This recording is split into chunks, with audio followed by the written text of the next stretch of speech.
That's my cuckoo clock. We didn't hear it. I'm going to mute Jacinta for the introductions and Craig. Yeah. Hi all. Hello. Hello, Bill. Hi, Bill. Nice to see you, Bill. Yeah, hi AnnMarie. Yeah. And Sheila also. Lovely. Hi, Sheila. Hello. Bill. Hi. Hi. Nice to see I'm you. not driving, don't worry. We did notice that you were in your car, Phil. Welcome, good to see you. Yeah. Just when we get started, we will ask everyone to put their selves back on mute so that we don't give AnnMarie any issues.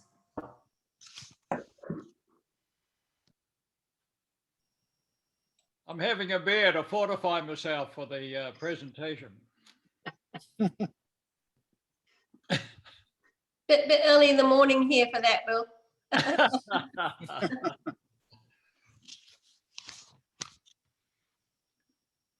AnnMarie, I can still remember must be 12, 14 years ago when I met you for the first time and I said, hey, I think you're board member material.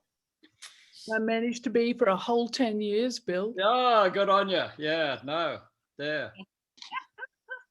Yeah, I remember that. University Club, San Francisco. Yeah, one of the best decisions I've made in my life.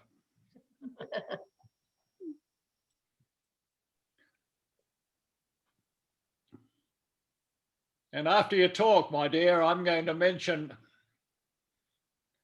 an old astrophysicist, he's dead now, called Fred Singer, who used to do experiments early on using V2 rockets that they brought over from Germany after World War II. Whew, Bill, sounds like a bit of fireworks there.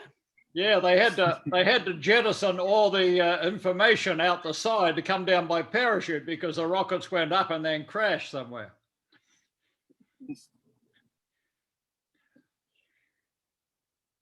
Let me see, how are we doing on time? We're 1 minute past the hour, so I'm going to ask everybody to please put yourself on mute and we will get started and use this precious time. So good morning, good afternoon and good evening all. I'm Jacinta Calverley. I'm the Secretary of AUOA, which is the alumni of the University of Otago in America. I'm truly a Southlander at heart, always have been, always will be. And so it's a real pleasure today to be welcoming everybody to our meeting here on behalf of the board of AUOA and extending an apology from our president, John Wong, who is otherwise engaged at the office, I'm afraid. It's a real privilege to be able to present to you this evening AnnMarie Oien and also Professor Craig Rodger, who is going to help us with this event. And I'm first going to turn this over to Sheila Murray to talk to you a little bit about the work from the university, and then we'll pick up and get the show on the road, AnnMarie. Kia ora. Thank you, Jacinta. Hello, everybody. I'm Sheila Murray. I'm the Director of Development and Alumni at the University of Otago in Dunedin. It's another beautiful autumn day here. So thank you, everyone, for coming along. Thank you, AnnMarie, for what will be a very exciting presentation. And thank you to the AUOA board for helping us put this on. We are very happy to be the behind the scenes organisation of this, but it's all up to the AUOA board to have these suggestions and put these ideas together. So I hope all of you alumni thoroughly enjoy, which I think will be a very exciting presentation. And I look forward to getting some of the feedback. So go well. Thanks, everyone. Thank you, Sheila. And as Sheila said, as the AUOA board, we're delighted to be able to present to you one of our previous board members and current member of our advisory group, a very esteemed role. But I think AnnMarie has a very esteemed career that we'd also love to acknowledge in this session tonight. In fact, when I was determining how to introduce her, I couldn't decide to start at the beginning or the end. So I'm actually going to start in the middle, AnnMarie, and say that one of the amazing things that AnnMarie has done in her career is to achieve the first atom trap. And she will have to tell you what that means when she presents this evening. But AnnMarie has a long and illustrious career in industry, but starting out with her PhD in physics from Otago. She was a Rhodes Scholar finalist. She has worked for a number of very high-profile companies in the US, both as a project engineer, a chief systems engineer, and a campaign lead at L3 Harris Technologies. AnnMarie previously worked at Lockheed Martin Space. And so this for me is like a trip down some kind of movie theater as we look at all of her accomplishments over the years. AnnMarie received an Association of Women in Science scholarship as an undergraduate. As I mentioned, she went on to complete her PhD at Otago, and she contributed or gave back to the university by taking a role on our board for 10 years from 2009 to 2019. And I had the privilege of a slight overlap, but now we have the increased privilege of AnnMarie and others on this call being our advisory board to keep us on the straight and narrow. This event is the fourth that we've presented under COVID conditions. We're getting pretty accomplished at providing online interactions. We're delighted to see all of you here this evening, but we also look forward to the day when we'll be able to meet in person and you'll be able to get your autograph from AnnMarie. So on that note, AnnMarie, I'm handing off to you. Thank you, Jacinta. What a lovely introduction. Let's take a moment. I'm going to share my screen because in the aerospace industry, who are we without our PowerPoint charts? So Jacinta, do you see my charts there? Wonderful. Well, hi, everybody. 22 years ago, when I had started off as a young research scientist in America, I met the director of research at Wright-Patt Air Force Base, and it was pointed out to him that my name's initials spell ammo, as in guns and ammo. So that is my nickname, Dr. AnnMarie Oien, Ammo. That has proven useful in the ensuing career that I have had. So let me try another chart here. There we are. Who am I? Well, yeah, Jacinta, you covered the early points. It wasn't the first atom trap, but it was the first in the Southern Hemisphere. I try to be accurate. And I did both my undergrad and my PhD at Otago, as Jacinta noted. And just a little bit about me. I was born in the United States and moved to New Zealand when I was a wee young 5-year-old. But we would go back periodically to the United States. And one of the things I got the privilege of doing was seeing Star Wars about a year before the movie Star Wars, before people in New Zealand did, because back in the day, they must have put film reels on the ship. So that was very exciting. And that I guess that I start my space career with that event, got my plastic lightsaber. Then I became a research scientist. For 10 years, worked on lasers. I also did some managing of projects. I picked up the software development technique called Agile. And then somehow along the way, a year or two ago, I managed to become a fellow in industry. That's where they recognize where you've done quite a bit of work and have achieved a mastery in a technical field. So I was happy to get to that point with L3 Harris Technologies.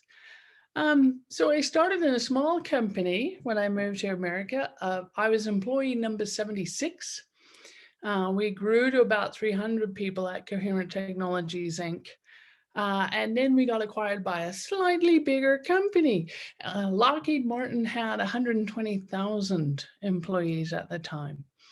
And then I saw an opportunity to make the break and move into the broader landscape, which meant I got my first introduction to space satellite development of the vehicles, of whole sets of vehicles called constellations, massive programs of hundreds of people building satellites and huge clean rooms.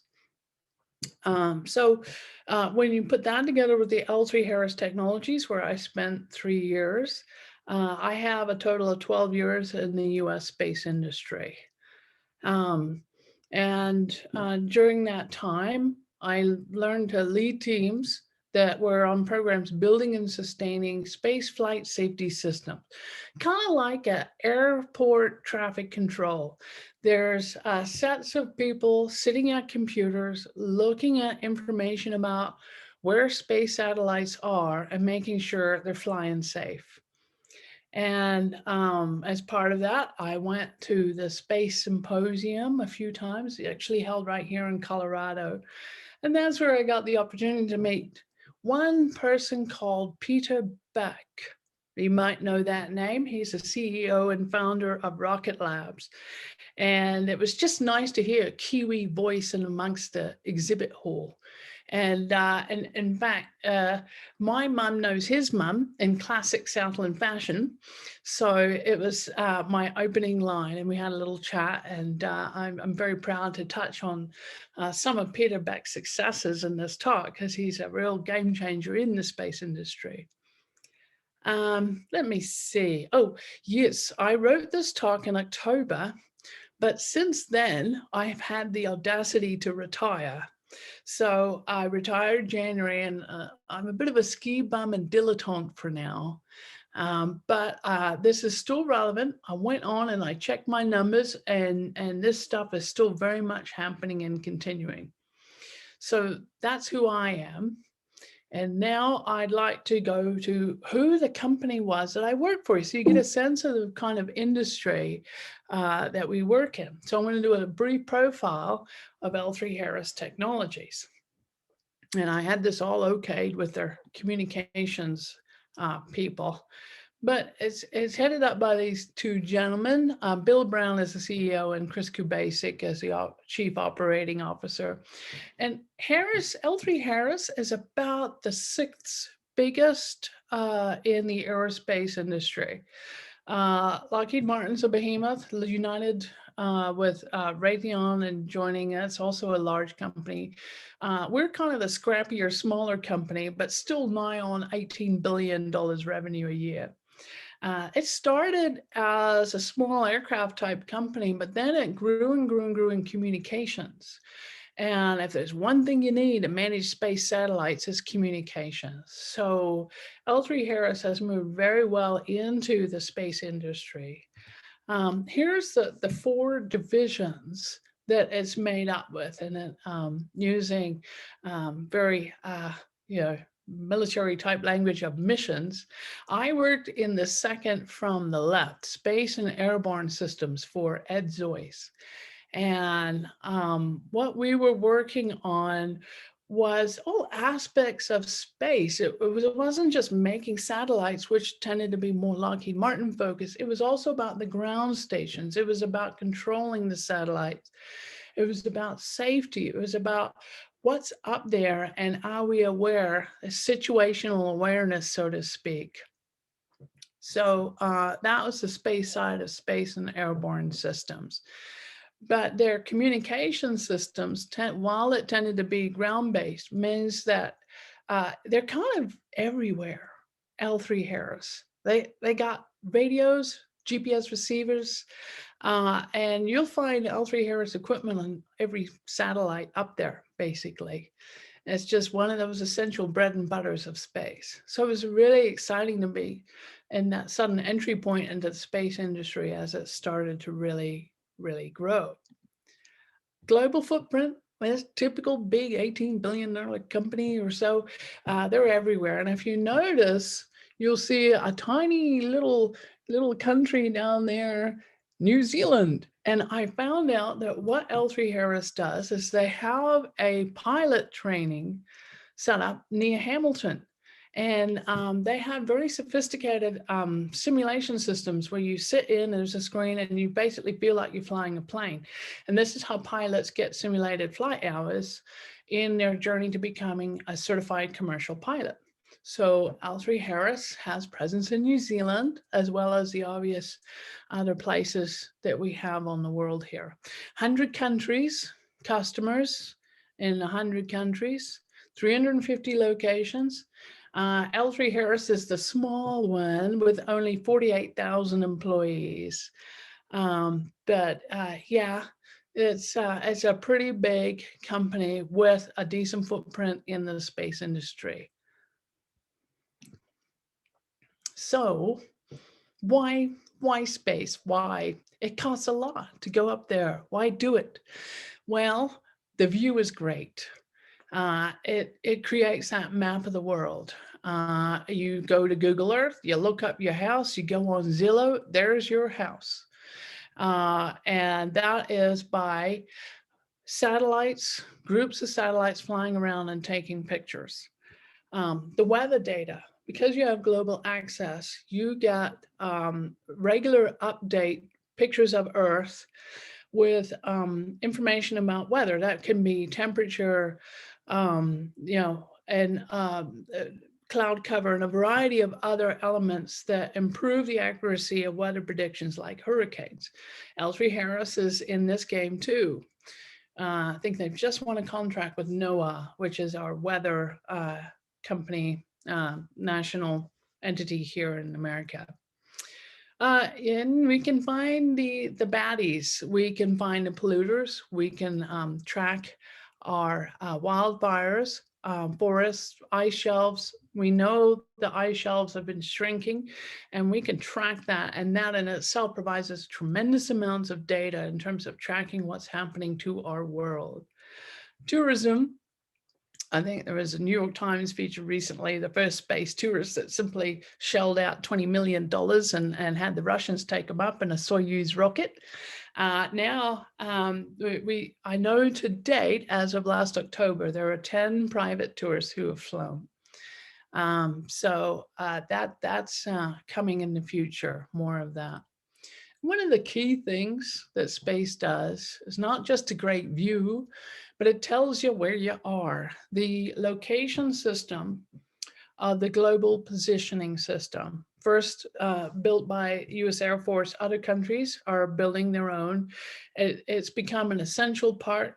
We have this in every one of our iPhones. We have a receiver listening to the signals that these satellites are sending in radio waves to help us with where we are and navigate when we drive our cars. The other one, global communications, was actually dreamed up originally in 1945 by Arthur C. Clarke, the science fiction writer. And he surmised that if you could put 3 satellites up way out there, 36,000 kilometers away, they would be able to see the whole Earth and be able to transmit signals around the Earth. I'm old enough to remember that if we made one of those all-important toll calls from New Zealand to America to talk to the grandparents, there was seconds and seconds of delay of this signal going along the underground cabling system. So imagine if you have instant global access with communications, how important that is to us and how dependent we are on it. There's low Earth orbit satellites. They take better pictures of Earth because they're closer. They're at about 400 to 800 kilometers away. And they have, I'll show you, I have a model. This is my model of the Earth, my maraca. And what you do is that geostationary is way out here moving along the same speed as my maraca in one day. Goes around the same time in one day as the Earth rotates. So all you need is one little ground station here under the palm tree. And then that's all you need to stay in contact with the satellite. So it's cheap as chips to monitor that thing. And so that was sort of the original sort of satellite. It was way out there and it was just going around slowly. But with LEO, you take better pictures. Now, in order to not get sucked into the gravity of Earth, they have to spin around faster. And essentially, they're going around in orbit, and they paint a picture, kind of a squiggly line like this, and it shifts along every time. So eventually, every 1.5, 2 hours, they've circumnavigated, done their orbit, and you've got pictures from where they can access. So it's not just the practical stuff. There's science at the frontier going on. Microgravity life sciences. What happens to organisms in space? With how does gravity matter? I mean, we've only recently figured out how it affects our vision when astronauts stay for a long time at the International Space Station. Then they grow 2 inches in height from the microgravity. Physical sciences, studying the radiation. I'm hoping later that Craig will tell us a little bit more about some of the work that his team are doing. And remote sensing. So looking for pollution and landscape contours with radio waves and the gases, like monitoring carbon dioxide emissions with laser radar. And it's not just looking in, it's looking out. So L3 Harris is involved with, we know about the Hubble telescope looking at the universe. There are post-Hubble telescopes also looking with high resolution out at the universe. And exploration, get in a ship and go where no one has gone before, and exploring other planets, colonization, learn about our universe, that fun stuff and basic research. And I got this photo from NASA just showing you 2 astronauts in action with their experiments. I think it's in life sciences. So yeah, space is awfully handy. Let me see, I'm going to go to a next chart. And now I want to cover how space works. What do you do to get things up to space? So I've got a simple 6-step process to get things up and running. Gross simplification. The fastest we can do this might be 1.5 years. Used to be it took 10 years to get this all going, to build the satellite. And of course, Rocket Lab and Peter Beck, they're working on weekly launches. But let's go through the process because everyone has to do this to get there. First, number 1, launch your rocket with a space vehicle in it. And then at the top of the rocket, there's these shells that break off called fairings. That on top of the rocket sits the actual space satellite that's going to disconnect and float around in orbit around the world. So once it's in orbit, you need to unfurl the solar arrays, and then you've got power. You light it up because you need power to run your, sensors. And they can be concertina, where they just unfold. I've actually seen of one where the mechanism is like a party streamer, and it just unfurls.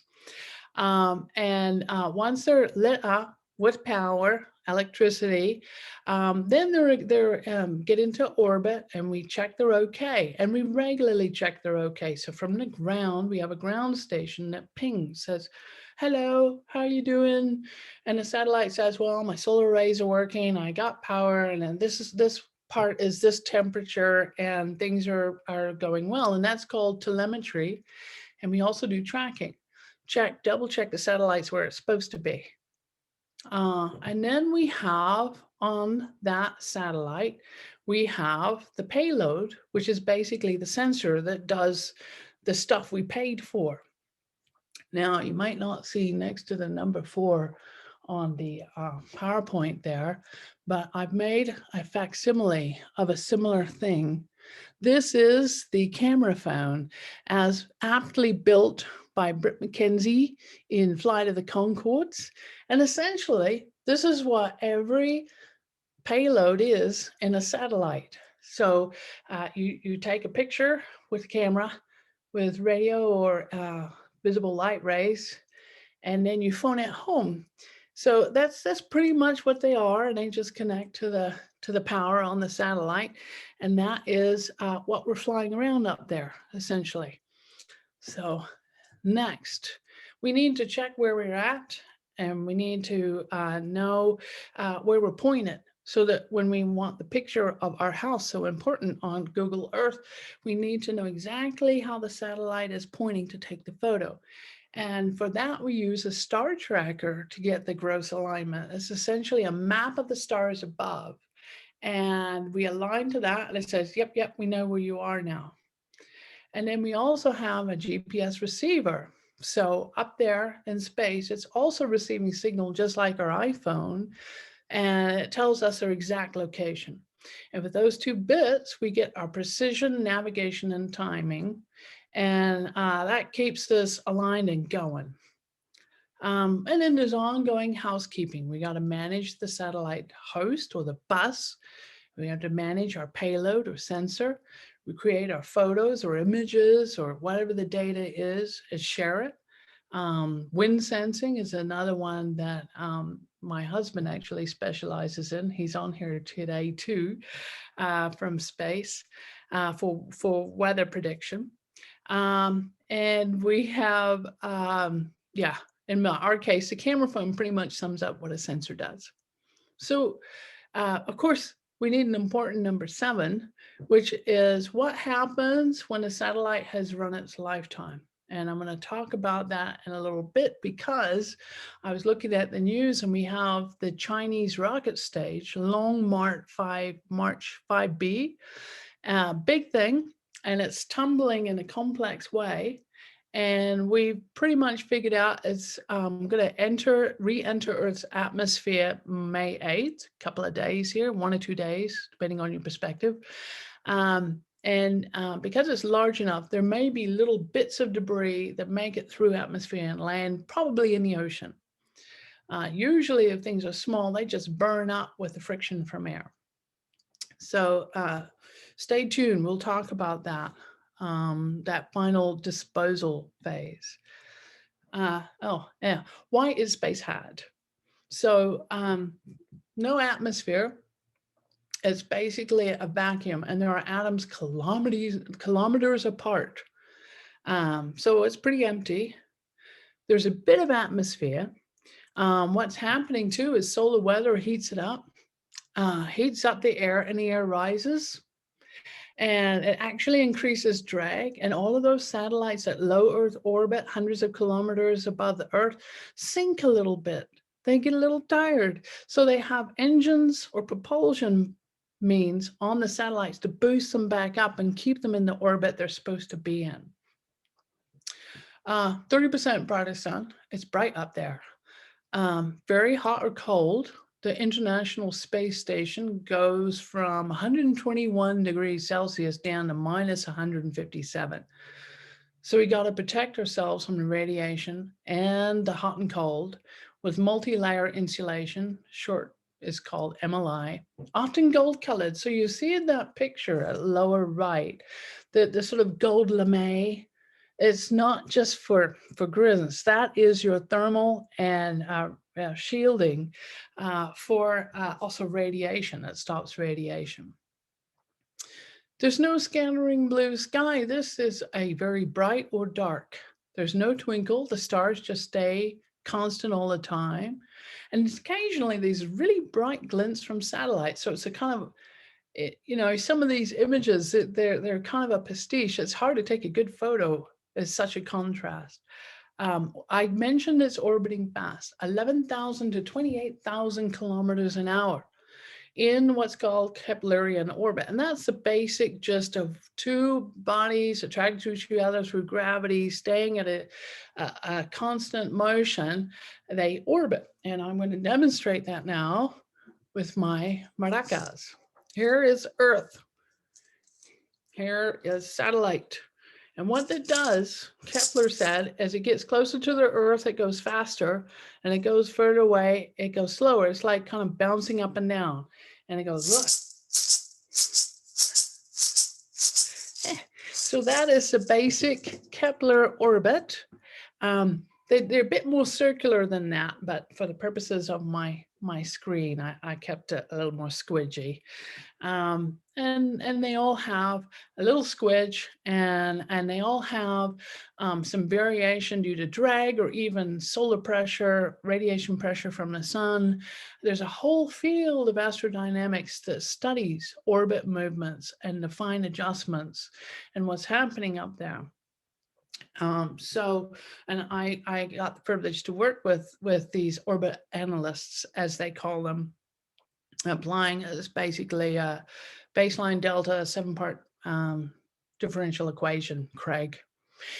So anyway, space debris. Now, every time we send something up, if something breaks off, that doesn't seem so bad, like a nut or a bolt. But what if it's going at thousands of kilometers an hour? It can hit like a bomb. So one of my favorite experiments that I heard about from NASA was that they built a satellite, and then they shot basically a micrometeorite at it, like a little tiny marble type thing, to blow it up. And what they wanted to do was to measure how much and what size debris came off. Because back in 1978, a gentleman called Donald Kessler started thinking about this and said, what if there's enough satellites in the sky that if one satellite was to blow up through an oopsie, it creates enough debris to then collide and blow up another satellite. And he lent his name to this delightful thing, existential nightmare called the Kessler syndrome. So that's definitely something also on our landscape to think about as we're thinking of space becoming more popular because of all of what it can do. How do we manage that? And essentially, it becomes this traffic control. And a space command is essentially airport traffic command. I met the vice chief of Space Command, General Thompson, not through because I was well connected, but just because I took his chair at a breakfast luncheon at the Space Symposium. I thought, this is a great seat right in front of the podium. I'll be able to see everything.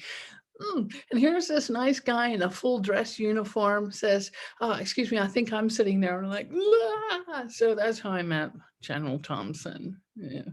Anyway, they have a really important job. And as we know, we formed the Space Force separate from the Air Force and Army and so on.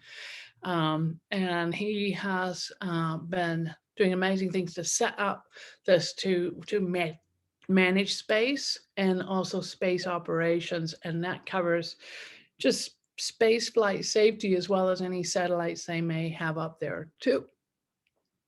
So there's no atmosphere, and what that also means is that radiation from solar flares and solar winds, and Craig is an expert in this, and even from outside galactic cosmic rays, high energy, high speed particles, they're harmful to people and they're harmful to electronics. So what they do is they put shielding, and aluminium is fabulous at stopping these high speed, high energy particles. But I love the idea that we finally have a reason to protect ourselves if we don't have the protective effect of atmosphere up there. And it's a real reason, but because of the shielding, you don't see too many astronauts, wearing their brain buckets.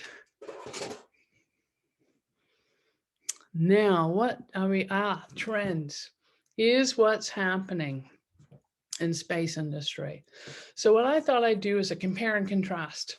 So on the left, I'm talking about the era from 1957. Here launches Sputnik. It's basically a basketball with a radio antenna attached, sending out blips.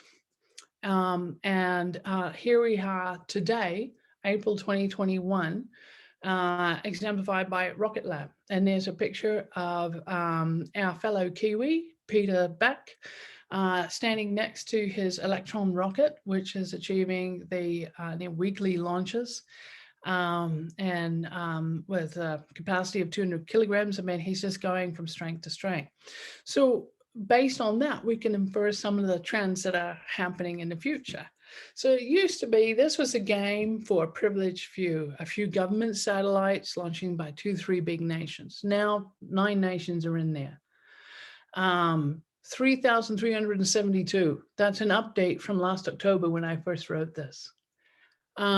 Used to be space domain activities largely unobserved. You send something out there, no one was looking for it. Now we're watching that thing, and if with a few credentials, you can find a whole space satellite catalog with its prediction of where its orbit's going to be on spacetrack.org. Used to be, there's just a few of them at this geostationary, slower, further out orbit. Now we've got 26,000 softball-sized or larger debris bits or satellites, and we need to have the oversight to launch an orbit. In fact, Peter Beck increasingly has to ask that permission for the special launch window. Hope the weather's good, because that's when, if he launches and takes a particular path, that rocket will be safe through the cataloged objects. Used to be, these satellites were literally the size of buses. I would see them being constructed in Lockheed Martin high base in New Jersey and Colorado. And it's like a bus turning on its end. It's 6-7 meters high, covered in that gold lame. And now we've got toaster and kegerator size satellites. They're launching in rideshare, multiple satellites, each pushed to its own orbit. Global launches are more than weekly. So I updated this a week ago, 33 launches so far in 2021. I looked again today, it's 38. So we really are tracking in terms of how many launches, and in fact, having multiple satellites able to ride share on one rocket and then be put carefully into each of their specific orbits when they get there. Used to be, it was only trained government astronauts flying, and now we're buying tickets at $250,000 a pop to get on that commercial flight sometime in the future. It used to be just a technical feat to get there, and now it's almost like a service, space as a service, SaaS. But it's also an element of Star Wars coming to reality. We have the US Space Force that I worked for. We have the Chinese People Liberation Army Strategic Support Force. We have the Russian Space Forces, and now we have the Australians involved. There is a recent article about how an Australian company has a laser integrated in with the observatory on top of Stromlo in Australia. And in fact, they're trying to tackle this tough problem of space debris. What they want to do is use a high energy laser, track onto a debris that we want to get out. It's dangerous. And they're going to use the laser to push it with radiation pressure and shunt it out of orbit. And the idea, if you can get it out of orbit, it will eventually drift away in space, or it will gradually fall because of the remnants of atmosphere and burn up safely in the upper atmosphere. In fact, there's a variety of things people are looking at. Silly string, so that they can connect like an anchor to a piece of debris, sort of a Spidey net. So they launch a net from a satellite onto debris and increase its drag so it falls out of danger. Oh, yes, harpoon. With precision munitions, they might be able to harpoon that sucker and get rid of it that way. There's a simple collection. They call it on-orbit service satellites that could simply collect it, capture it, and has enough propulsion to move on to the next piece of space junk and collect it. There's a lot of people working this problem, and there's a lot of different ways of tackling it. So I feel positive that there will be a manageable system, common system to manage debris. So yeah, that's kind of the trends. And Rocket Lab, last I checked, 104 satellites were launched to date. Well, last time in March with 6 small satellites, sort of the toaster kegerator size.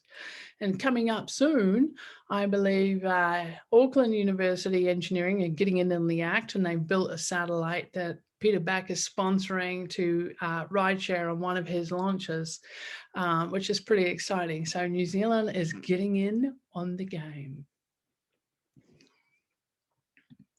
So yes, space. We used to think of it as Star Trek, as the final frontier. Now, space is a reality for us to visit, observe, and protect. Rocket Labs there, the photo on the left, you see Mr. Shantlin trying to fit into one of the Electron rockets there, Captain Kirk-sized from Star Trek. He actually came down to Auckland for one of the Electron launch rocket development events, and just was a lovely add to Rocket Labs for that event. So that's pretty much what I had to say. I'm hoping that I haven't done too badly on time, and I wonder if we're ready for Q&A. Yes, AnnMarie, we are. And I just want to take a minute to introduce Professor Craig Rodger, and thank you, Craig, for facilitating this piece of our session today. Craig was previously the head of the department and is a professor of physics at Otago. And I guess, Craig, you are Dr. Weather, so you may get some questions about that. But thank you for hosting this section of the session, and I'll come back at the end to wrap it up. Thank you. Thank you very much, Jacinda. Craig Rodger here. Hopefully everybody can hear me. I just want to thank you, AnnMarie, for that presentation. Of course, AnnMarie and I are actually more or less contemporaries in terms of the physics department. She finished her PhD in 1996, and I finished my PhD in 1997. One of the things I find really fascinating is that AnnMarie was working in her PhD period in the laser research group, and historically Otago's had this very strong laser physics, quantum optics research group, and still does today.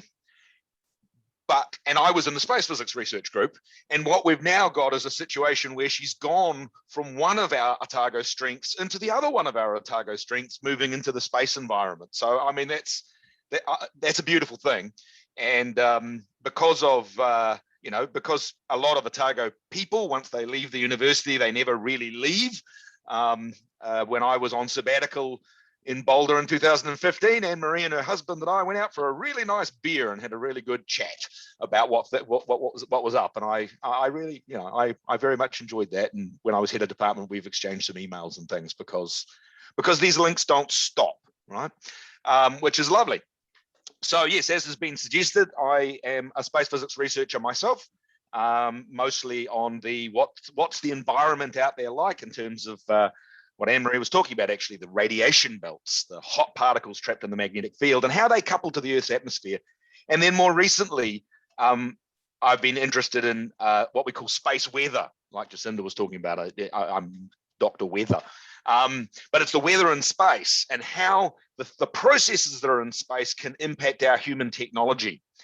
And internationally, that's been a big deal. But as New Zealand is becoming a spacefaring nation, like AnnMarie said, but as all of us rely on space so much, as AnnMarie talked about a lot, these phone things of ours are talking to space all the time. And sometimes processes in space can negatively affect space operations, whether it's causing satellites to get cancer or have Alzheimer's, or just impact their ability to talk to the ground. And some of these things they're not super common, but they're also not completely uncommon. And just like earthquake or tsunami research, we know that one day there'll be an extreme event. And just like earthquake and tsunami research, we need to get ready for this stuff so that we have plans and mitigation. And with AnnMarie on the space engineering and operations side, I know that this has been a big thinking area for a long time in the United States. But anyway, I'm going on about me. I know there's some questions from our audience for AnnMarie. AnnMarie, the first one is, can you let us know whether being a woman made a difference to your career when compared to your male counterparts? Great question. I saw it. I typed a little bit, but you know, I heard a great quote from Joanne McGuire, who headed up Lockheed Martin Space for a while. And she said, most of the challenge was right in here. It can get, you can spook yourself a bit. It's true, many as a time, I was the only woman in the room in a meeting. But when you looked at the people, they were so kind, accommodating, interested in what I had to say. I really wasn't experiencing barriers that I might have dreamed up in my head. Sometimes I had to pull on my big girl pants and argue for my ideas or to get a challenging new assignment. But that was really up to me, and everyone needs to be able to do that sometimes. So yeah, it's been a positive experience for me. So I'm going to ask one more question, and then I'm going to move over to a speaker who would like to ask it in person. What do you think of the idea of a space shield to cool areas of the Earth? Do you think that could work? It's tricky because once you get some sort of space shield up there, you have to manage it, just like any satellite. I actually got the pleasure of meeting someone who was doing some research on this in a think tank in the height just behind my house here in Golden, Colorado. Interested in particles that could reflect the sunlight back out and reduce the radiation getting to the Earth, thus cooling it. But once it's up there, you've got to manage where is it, and is it over the right areas, and then how does it dispose that final end of life? How do we manage that if things got too cold? So that was an interesting idea, and people continue to pursue it because it could have a lot of pay dirt. So stay tuned to that idea, but the big technical challenge is managing just where do you want to cool and how much. And geoengineering is quite controversial because of that downstream management aspect. Now, I think it's either William or Bill. I'm sorry, I'm not sure which. You wanted to ask your question personally. Yeah, AnnMarie, God, it must be at least 3 decades ago, if not longer. I remember seeing a map that was produced from, I think, CSAT. That didn't last very long. Yeah, very early, yep. But it was a map of the topography of the sea. Mm-hmm. And it showed there were permanent bulges in the sea, as you well know, over the oceanic trenches because of gravity deficiencies, and little depressions in the ocean surface over the mid-Atlantic ridge and marine undersea volcanoes. It was a fantastic map. I'm a geologist, by the way, Craig. Question for you. Have the altimeters in satellites, are they sufficiently refined today to be able to track tsunamis going across the oceans? Track certain armies, did you say? Tsunamis. Oh, tsunamis. Actually, speak of the devil, Bill. There was a recent article that showed a satellite image of an underwater wave that went through a narrow point in Indonesia, and they surmised that is the reason why that submarine went down and crashed into the ground, the underwater seafloor. And when you see the image, I think it was from the Himawari satellite, you can see that there is a sort of a circular wavefront because some of that underwater wave transmitted to the surface. There's all sorts of means in terms of RF frequency as well as the visible of the surface that is watching these elements, and techniques have only gotten more and more sophisticated in terms of how fast are things moving, the Doppler shift and so on. I see Craig nodding. Craig, would you like to add? I've certainly seen examples in the open literature of disturbances in the water where, for example, there's a bright spot in the radar data. I think this is active radar, where you can see a ship and then you can see the wake behind it. Absolutely beautiful. And for example, waves moving through the Straits of Gibraltar, where you can see waves extending out on both sides. And I actually do remember one beautiful image where they pointed out that there was no spot at the front of this big wake.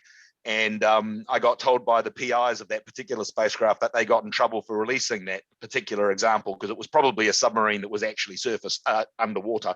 And you know, showing that you can see such things was somewhat problematic. It's a good point though, because I don't think I have seen an example of a tsunami wave, an actual tsunami, picked up in those data sets, even though that should be a really big coherent signal to go look for. Whether it's a question that there's just not so many of them and you've got to be at the right place in the right time, which is always an issue. I agree, Craig. I think it's what they call a revisit rate. However, there are small private companies, I think from Europe, who are building a constellation of low Earth orbit satellites that aim to offer as a service a photo every half hour of any spot you want. So there's an element of, it's a huge amount of data out there. And it's just a matter of when you can capture it, and then using data analytics and even artificial intelligence to digest it and interpret it. So, yeah, I'm sure you're right. It must be the revisit rate, because when you've got the world, and as AnnMarie was talking about with those low Earth orbiting spacecraft that are zipping around quite fast, they're zipping around fast, but if they don't look down at the same piece of land very often. Which is why, as AnnMarie has said, you need a constellation of lots and lots of satellites, and then at least something should show up more regularly. We have another question. AnnMarie, do people working in your field talk about UFOs, and if so, in what context? they do, in the sense of sometimes people launch a satellite without telling anyone. And what an orbit analyst does is say, hey, what's that? And then it goes to a bucket called the analysis satellite. And they work to figure out, based on its flight path and other characteristics about it, what is it and where is it going? And then eventually when they figure stuff out, they tag it with its special catalog number and put it in the space catalog. So in some senses, they talk about UFOs. We had to make it our business. They're moving so fast at thousands of kilometers an hour to know what's going on up there and where it's going. Yeah, really good point. And of course, in the New Zealand context, now that we're a spacefaring nation and we're launching things, I know that before we started launching from New Zealand, there was a big effort inside the New Zealand government to set up the space agency, but also to play by the international rules. And some of those things involved New Zealand having to sign up with United Nations organizations and various other parts of the space system, so that we weren't just chucking stuff up there without anybody knowing it was coming in any way, shape or form. And it becomes a matter of safety. It's like managing a freeway traffic system. Yeah. Exactly. Yeah, I like how the European Space Agency now has a whole section that they call space safety, which is about various forms of orbital management, space weather, debris. Here's another question. Who is responsible for the space catalog? I think it is the Space Force and my buddies at Space Command out of the Pentagon. However, I hear I am looking like a fancy American. Actually, it's a multinational effort. In fact, in California, they have this organization called the Combined Space Operations Center. And when I visited there, I saw folks from Canada, Germany, Australia, not any Kiwis. I was upset. But I did see it's now become a multinational joint effort, United Kingdom, to share what we've learned about watching space and space safety and predicting orbits, and work together so we can globally shoulder the responsibility of space safety. And in that context, back to New Zealand, there is a US company called Leolab, which now has a radar in near Naseby, you know, in the lower South Island, which is doing exactly that. It's doing orbital tracking for our part of the world, because the more information that is available for those orbital specialists that AnnMarie was talking about, the better. So another question, AnnMarie, what do you think will be the next evolution in space? Well, I touched on it a little bit. Obviously, debris management and traffic management is big, but I think in terms of a total revolution, you know, space is becoming so accessible almost as a service, a source of data and a service. Amazon Web Services is offering a sort of a collective, you want a ground station, we'll set one up for you. Here, have a computer, you control your satellite from it.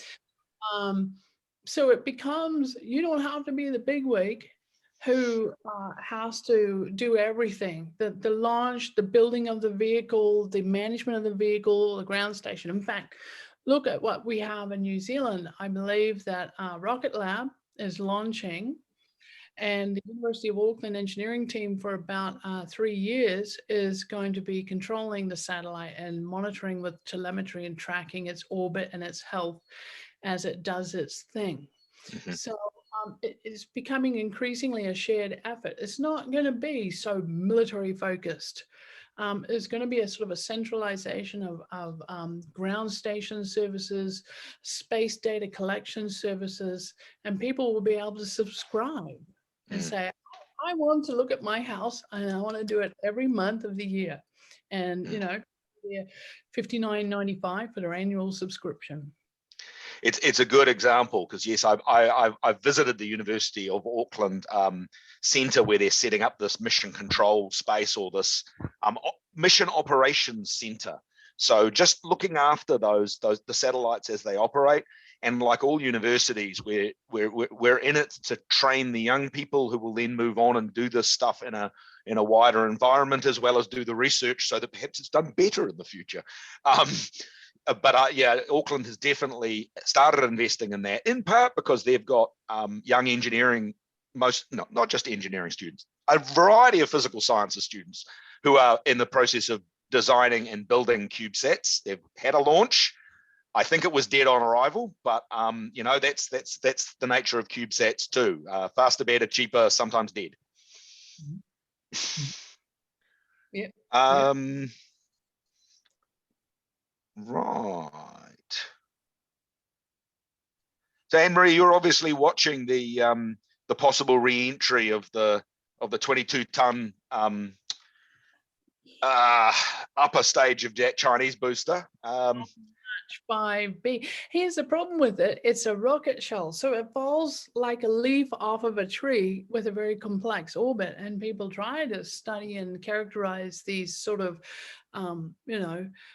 high surface area to weight objects as true, but for what's going to happen in another couple of days, it's going to be we're going to keep a bead on it, and then within a few hours we're going to know precisely where it's headed, and if it breaks up, the debris itself will continue to head in the same direction. So we all like to have more warning, and we all would have liked China to have managed the disposal of the rocket stage so that we got a little bit of a warm fuzzy. It wasn't going to fall on something valuable. So yeah.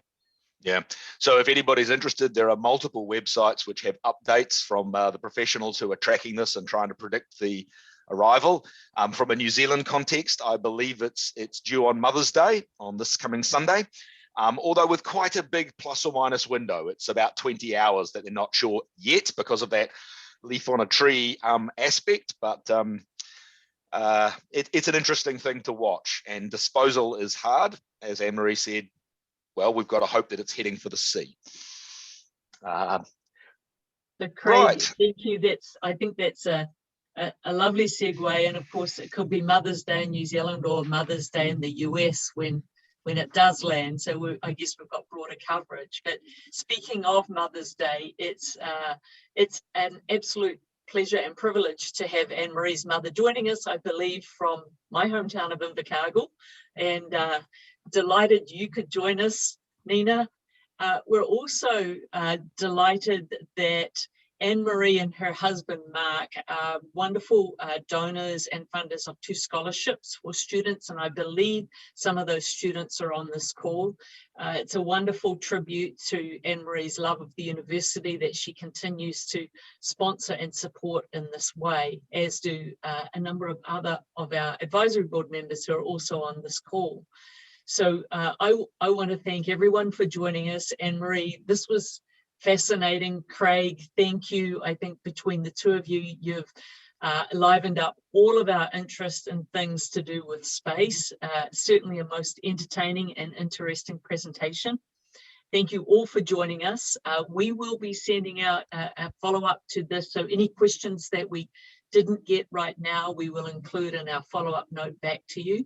Thank you for joining us, and we hope that you will follow us online, AUOA. We have our own website, so anyone on this call who is in the US and you're not yet connected with us, please do. The best way to get connected with us is to go to the university's Alumni Association website, join up there, it's free, and we will then know where to find you if you have a US domiciled address on this on the site. The last thing I want to say, just in closing, AnnMarie, is you were talking about the Space Force, and I had the pleasure of doing a little bit of associated work with that at the end of last year. And I was really intrigued that they call it Spock. I thought Spock was just very cool to call the Space Operations Control. I can't remember the last letter now, but thank you for bringing all of this to light for us. And thank you to your mother and to your husband, whom I believe is also listening in. So have a good evening or rest of your day, everyone, and thank you for joining us. Thank you, Jacinta, and thank you everyone for joining. Bye.